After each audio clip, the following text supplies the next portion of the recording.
हर हर महादेव। जय श्री अमरनाथ जी। আপনারা কি ভাবছেন 2025-এ অমরনাথ যাত্রা করবেন?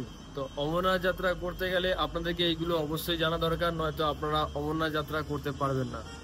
অমরনাথ যাত্রা করার জন্য রেজিস্ট্রেশন কবে থেকে চালু হচ্ছে, অমরনাথ যাত্রা রেজিস্ট্রেশন কিভাবে করবেন, অমরনাথ যাত্রার 2025-এ নতুন নিয়ম কী কী করেছে, অমরনাথ যাত্রার বয়স লিমিট কী কী রয়েছে, এমনকি অমরনাথ যাওয়ার জন্য দুটো রাস্তা রয়েছে, পেহেলগাঁও ও বালটাল। দুটো রাস্তার মধ্যে কোন রাস্তা দিয়ে গেলে আপনাদের সব থেকে সুবিধা হবে ও বাবার দর্শন করতে পারবেন, সমস্ত কিছু এই ভিডিওর মধ্যে আলোচনা করব। তার আগে আপনাদেরকে বলি, আপনারা যদি চ্যানেলে নতুন হয়ে থাকেন ও বাংলায় নতুন আপডেট সবার আগে যদি পেতে চান, তো এই চ্যানেলের সাথে যুক্ত হয়ে যান। অমরনাথ যাত্রা করার জন্য আপনাকে সবার আগে মেডিকেল সার্টিফিকেট ও রেজিস্ট্রেশন করতে হবে। মেডিকেল সার্টিফিকেট কিভাবে বানাবেন?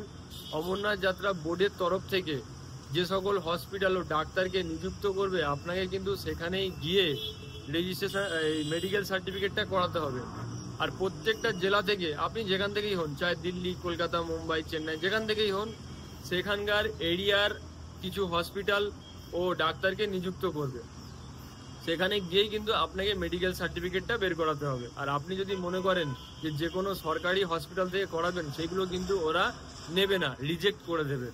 সেই জন্য আমি বলবো আপনারা কিন্তু এটাকে একটু ভালো করে দেখে নেবেন যে কোন কোন হসপিটাল ও কোন কোন ডাক্তারকে নিযুক্ত করেছে হেলথ সার্টিফিকেট দেওয়ার জন্য। তারপরে যখন আপনার হেলথ সার্টিফিকেট হয়ে যাবে, হেলথ সার্টিফিকেট হয়ে যাওয়ার পরে আপনি দুরকমভাবে রেজিস্ট্রেশন করতে পারেন, একটা অফলাইন, একটা অনলাইন।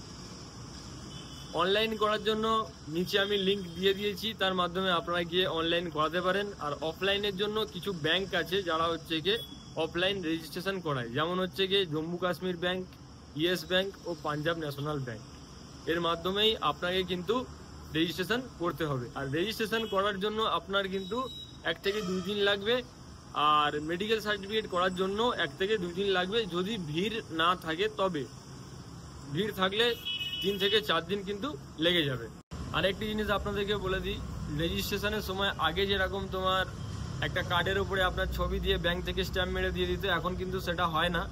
এখন হচ্ছে গিয়ে তোমার বায়োমেট্রিক নেবে, নেওয়ার পরে কিন্তু তোমার রেজিস্ট্রেশন কমপ্লিট করবে বা অ্যাপ্রুভাল দেবে।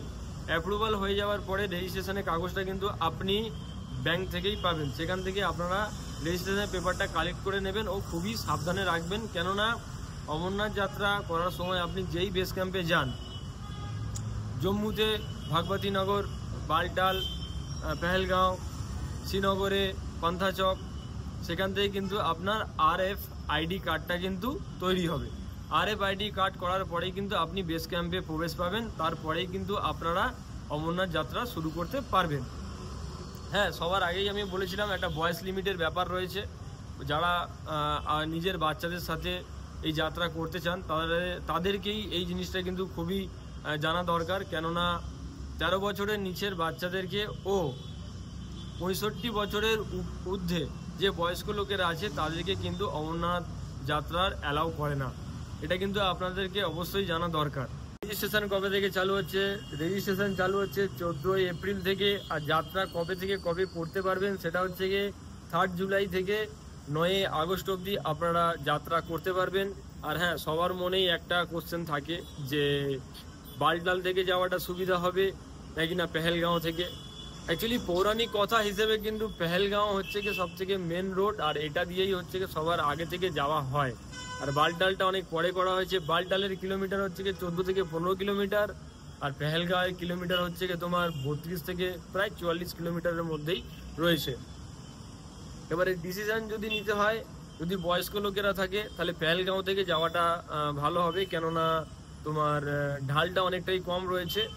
আর যদি তোমরা যদি তাড়াতাড়ি গিয়ে যদি দেখে আসতে চাও, তাহলে বালটাল থেকে যাওয়াটা বেটার হবে, কারণ বালটাল থেকে হচ্ছে গিয়ে তোমার 14 কিলোমিটারের, কিন্তু খাড়াইটা অনেকটা বেশি। এবছর অমরনাথ যাত্রায় যাওয়ার সম্ভাবনা আমার রয়েছে।